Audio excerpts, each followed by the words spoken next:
Awal film ini bermula dari seorang laki-laki parubaya bernama Manduk. Dia sedang mengajari anaknya Suki berburu binatang.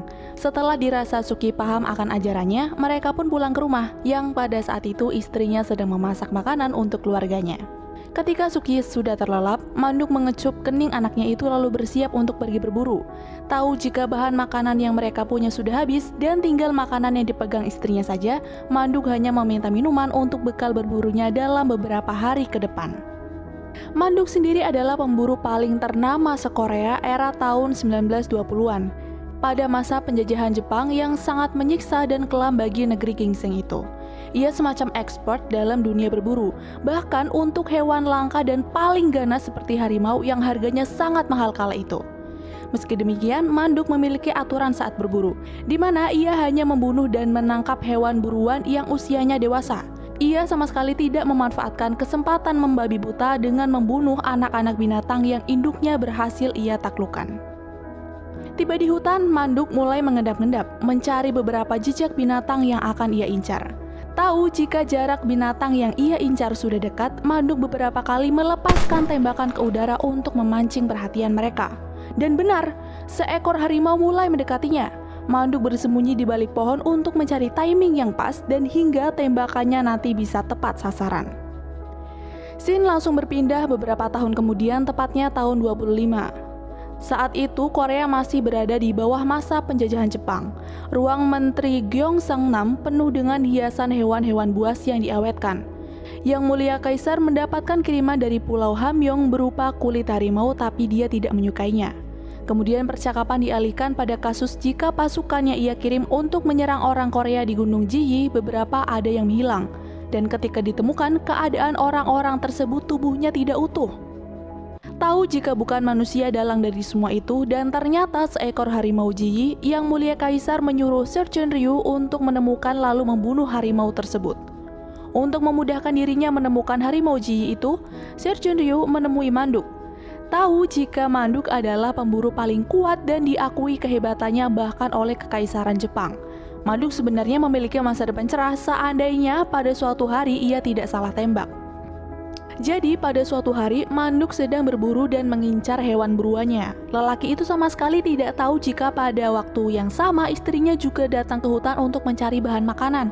Pada suatu waktu saat ia merasa akan berhasil menembak harimau yang menjadi incarannya, alih-alih menembak harimau incarannya, ia malah menembak istrinya sendiri yang tengah mencari umbi-umbian di hutan. Tentu saja Manduk kaget bukan kepalang melihat istrinya sendiri meregang nyawa akibat tembakannya. Sementara si harimau berhasil melarikan diri dari maut.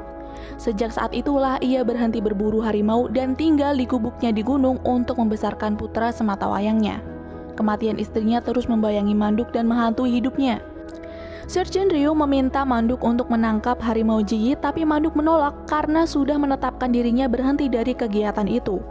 Tapi kelompok pemburu asuhannya tidak berhenti berburu. Mereka adalah pemburu yang beringas dan mengabaikan etika pemburuan demi mendapatkan uang serta menyenangkan Kekaisaran Jepang. Lagi pula kondisi Korea yang sangat miskin kala itu membuat segala pekerjaan terasa begitu berkilau karena bisa mendatangkan uang untuk membeli makanan. Pada masa itu tersisa seekor harimau yang dianggap masyarakat sebagai raja gunung karena memang ia yang paling tua, tangguh, dan tinggal di dalam gua di puncak gunung yang dekat dengan langit. Kaisar Jepang sangat menginginkan harimau itu. Pemburu bernama Gogyong berjanji akan membawa harimau itu sebagai persembahan dan tentu saja untuk mendapatkan uang melimpah sebagai imbalan. Pagi itu pemburu bersiap dengan kelompoknya yang lain, dengan berbagai senjata yang akan mereka gunakan untuk berburu. Ketika mendengar ide dari Gogyong, Chilgo hampir tak setuju karena terdengar sangat gila. Tapi demi mendapatkan uang dan bisa makan, mereka pun setuju. Lalu di sisi lain, Manduk pergi ke toko obat karena akhir-akhir ini Suki sering sakit. Dia berjalan jauh demi mendapatkan obat walau dengan keadaan dirinya yang juga sebenarnya kurang baik. Berhasil masuk ke hutan Gunung Jiyi, Gogyong dan pemburu yang lain langsung was-was dengan keadaan sekitar. Dia membawa harimau kecil mati untuk digunakan sebagai umpan. Setelah mendapatkan lokasi yang pas, Chilgo memasang jebakan serta umpan itu untuk menarik kedatangan harimau Jiyi. Malam pun tiba, di sisi lain Suki menunggu ayahnya selesai meracik obat yang akan ia minum. Setelah habis, dia langsung memulai pembicaraan tentang pemburuan harimau Jiyi yang sekarang sedang hangat diperbincangkan banyak orang. Karena bosan dengan hidupnya yang monoton, dia mengajak ayahnya untuk berburu harimau itu. Suki yakin dia dan ayahnya akan menang dalam pemburuan karena ayahnya yang sudah tahu jalan keluar masuk harimau tersebut. Tapi Manduk marah mendengar hal itu. Tak ingin mendengar omelan ayahnya, Suki pun memutuskan untuk tidur duluan. Sedangkan Go-gyeong dan yang lain dikagetkan dengan suara mencurigakan. Dikira yang terkena jebakan adalah harimau Jiyi, ternyata itu adalah segerombolan serigala.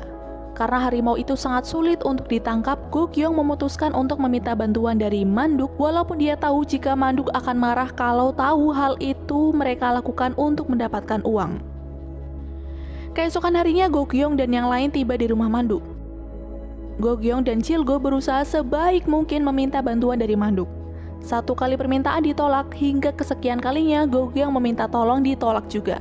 Karena geram, dia pun mengungkapkan jika pemburuan ini sekaligus untuk pembalasan dendam akan kematian istri Manduk. Sadar jika pembicaraan mereka sudah keterlaluan, Manduk pun mengusir mereka dan tetap tidak akan pernah memberitahu bagaimana caranya menangkap harimau itu. Mendengar hadiah yang ditawarkan oleh Jepang cukup besar untuk harimau Jiyi, Sukie mengungkapkan dirinya akan ikut pemburuan bersama Chilgo dan yang lain kepada ayahnya. Dia bosan hidup susah, makanya dia ingin berburu. Karena tak ingin anaknya kenapa-kenapa, Manduk menolak keinginan anaknya itu dengan cara yang kasar. Karena emosi remaja itu masih labil, Suki pun pergi setelah mengumpat kepada ayahnya sendiri. Sedangkan Manduk tak bisa berbuat apa-apa ketika Suki pergi meninggalkannya. Dia pun datang lagi ke toko obat temannya untuk mencari solusi. Kemudian mendapat kabar jika Suki menyukai wanita bernama Sunyi. Tapi karena keadaan ekonomi Suki yang miskin, ibu Sunyi menikahkannya dengan pria lain pemilik toko beras yang jauh lebih baik daripada Suki. Sedangkan Suki sendiri yang sudah ingin sekali berburu nekat datang kepada tentara Jepang untuk meminta izin berburu. Ia berjanji akan menjadi pemburu hebat seperti ayahnya dan mendapat hadiah sebuah senapan. Chilgo yang tak ingin Manduk tahu dan marah menyuruh Go-gyeong untuk menghentikan niat Suki, tapi dia tidak mau dan membiarkan Suki ikut dalam aksi pemburuan yang berbahaya itu. Kemudian tanpa sepengetahuan ayahnya, ia memasuki hutan bersama para pemburu dan tentara Jepang yang jumlahnya sangat banyak. Sekembalinya dari desa, Manduk memanggil Suki tapi tak ada jawaban. Dia mencari di kamar dan di dapur tapi tidak ada, hingga terlintaslah ingatan tentang keinginan Suki yang akan ikut berburu. Di tengah salju yang mulai turun, Manduk yang panik langsung lari menyusul Suki. Suki dan para tentara Jepang membuat kegaduhan di hutan, supaya harimau Jiyi terganggu dan keluar dari sarangnya. Karena tak memiliki pengalaman berburu dan memegang senapan, Suki terlihat panik tapi dia tetap ingin melanjutkan pemburuannya bersama yang lain. Sedangkan Go-gyeong, Chilgo, dan pemburu yang lain bersembunyi. Ketika mendengar suara auma dari harimau itu, semua terdiam dan terpaku. Lagian takut pakai segala berburu, belegu, gobloknya. Bukannya datang ke arah persembunyian Go-gyeong dan pemburu lain, harimau itu malah menuju ke para tentara dan juga Suki. Walaupun beberapa kali peluru itu ditembakkan ke arah harimau, harimau itulah yang menang. Dia menyerang hingga tak ada yang tersisa. Suki yang tidak memiliki pengalaman menembak apalagi berburu tentu saja kaget melihat pertarungan seekor harimau tua dengan tentara Jepang yang sengit. Ia ngeri melihat manusia mengerang kesakitan saat menjemput ajal dan darah di mana-mana.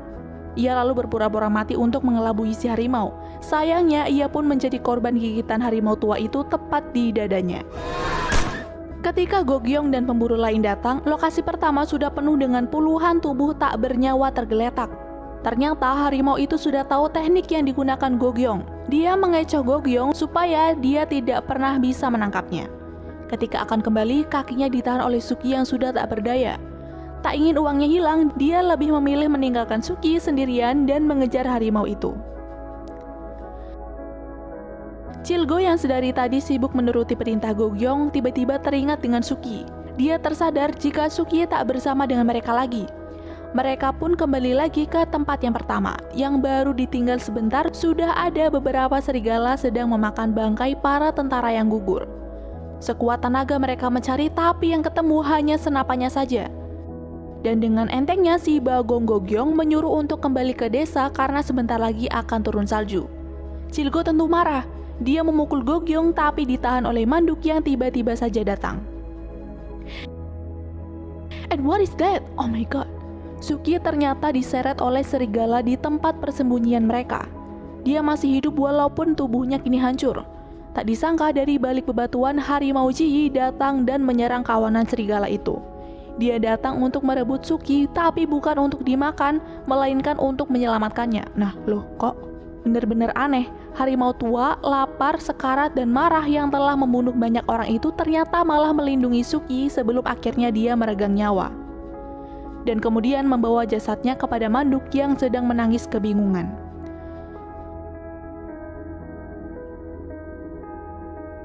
Melihat harimau Ji datang, dia teringat sesuatu di masa lalunya. Manduk ingat bahwa harimau yang tengah sekarat itu adalah harimau yang pernah ditolongnya saat hewan itu masih kecil.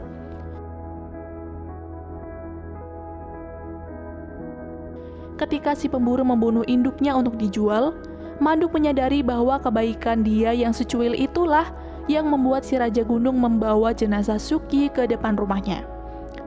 Merasa bersalah, Manduk langsung meminta maaf pada si harimau karena telah merenggut nyawa induknya bertahun-tahun silam.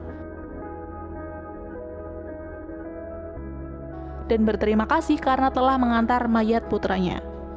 Manduk benar-benar terpukul dengan kepergian Suki. Dia berjalan perlahan, lalu memeluk anaknya untuk terakhir kali. Karena beberapa kali gagal, Gogyong meminta kepada Kaisar Jepang untuk membantunya lagi. Dia meminta bantuan pasukan meriam dan berencana ingin meledakkan hutan untuk memancing si Raja Gunung itu. Karena keinginan dirinya yang sudah memuncak untuk memiliki kulit Raja Gunung itu, akhirnya Kaisar menuruti permintaan Gogyong. Keesokan harinya, beberapa pasukan Jepang dikerahkan untuk meledakkan area persembunyian harimau Ji. Lalu tanpa ampun menembaki beberapa hewan buas di hutan itu sampai tak ada yang tersisa. Tahu jika tempat tinggalnya diusik lagi, harimau Ji pun keluar dari kandang dengan penuh amarah.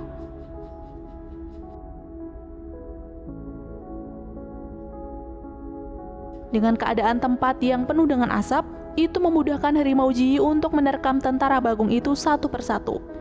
Sepertinya peluru sudah tak mempan lagi bagi tubuh harimau Ji. Dia masih sangat bertenaga untuk melawan tentara-tentara itu. Dan kini terungkaplah tujuan Gogyong meminta para tentara itu ternyata hanya untuk pancingan harimau keluar dari persembunyiannya. Kebutaan dirinya terhadap uang membuat segala cara kotor ia gunakan. Tembakan Gogyong pun berhasil melukai Raja Gunung.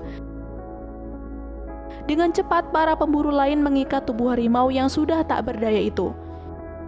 Ketika Gogyong akan menodongkan senjatanya lagi, harimau Ji masih bisa bangkit dan langsung menerkam Gogyong dengan sangat membabi buta. Kemarahannya akan kebiasaan manusia yang serakah terbayarkan juga.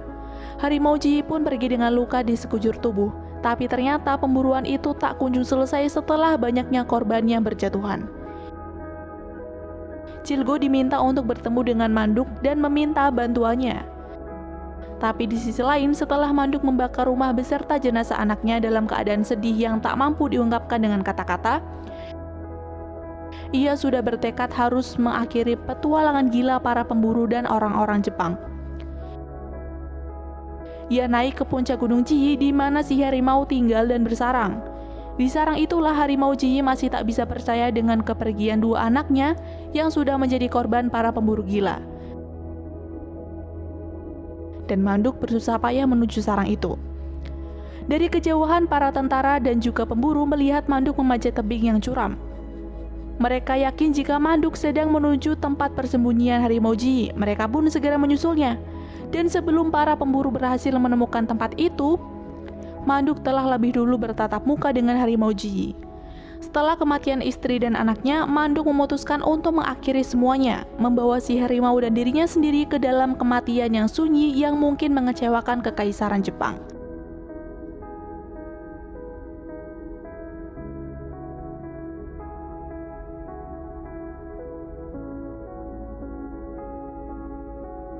Lalu film pun berakhir.